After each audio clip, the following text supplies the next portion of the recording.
Իմ կյանքը շատ ու շատ բաներով թերի կլիներ, եթե չհանդիպեի Չարենցին, իր հուշերում գրել է Ռեգինա Ղազարյանը։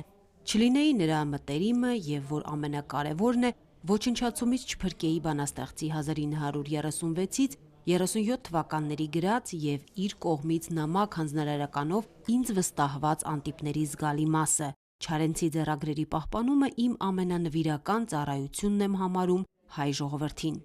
Ռեգինա Ղազարյանը Չարենցի հետ ծանոթացել է 15 տարեկանում, երբ բանաստեղծություններ էր գրում եւ ցույց տալիս ծանոթ գրողներին։ Մի օր, երբ հեծանիվով հերթական անգամ մտնում է ինտուրիստ հյուրանոց, հանդիպում է Չարենցին, Գուրգեն Մահարին երիտասարդ աղջկան ծանոթացնում է բանաստեղծի հետ։ Երիտասարդ հեծանվորդը գրավում է Չարենցի ուշադրությունը։ Այդ պահից սկսվում է նրանց ընկերությունը, որը տարիների ընթացքում վերածվում է մեծ բարեկամության։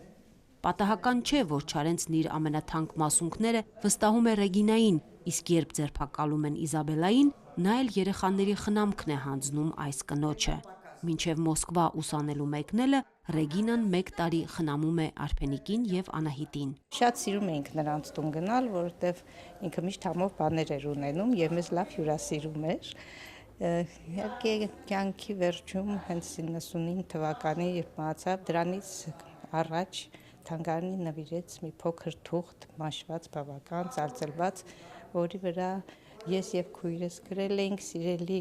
նկարիչ, իհարկե մենք շատ կուզեինք ձեր նկարների փոխարեն պապիկիս տեսնել, բայց մենք շատ երջանիկ ենք, որ դուք կենթանացրել եք նրան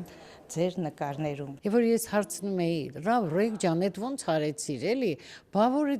դրանք բռնեին քեզ, վերջ, մահ էր սպասում։ Ինքը ասում էր բոլորն էլ այտենց կանեն, ամեն հայ կաներ, նա ինչ որ ես եմ արել, զարմանում էր։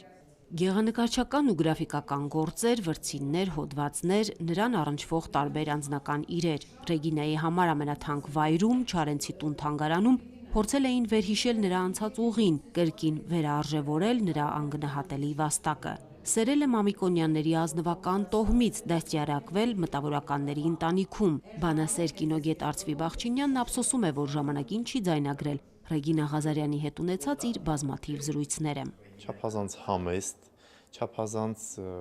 խոնար, իր անձը չկարևորող, նա նույնիսկ ասում էր, որ ամեն հայ, իսկական հայ նման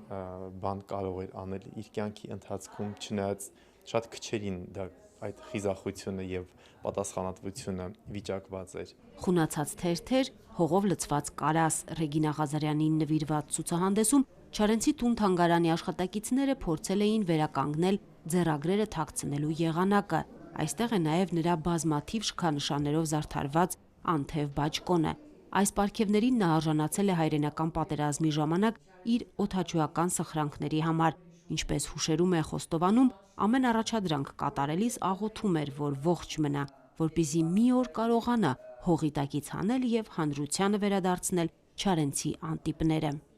Լուսինե Բալյան, Տիգրան Մինասյան, մշակութային ազդագիր։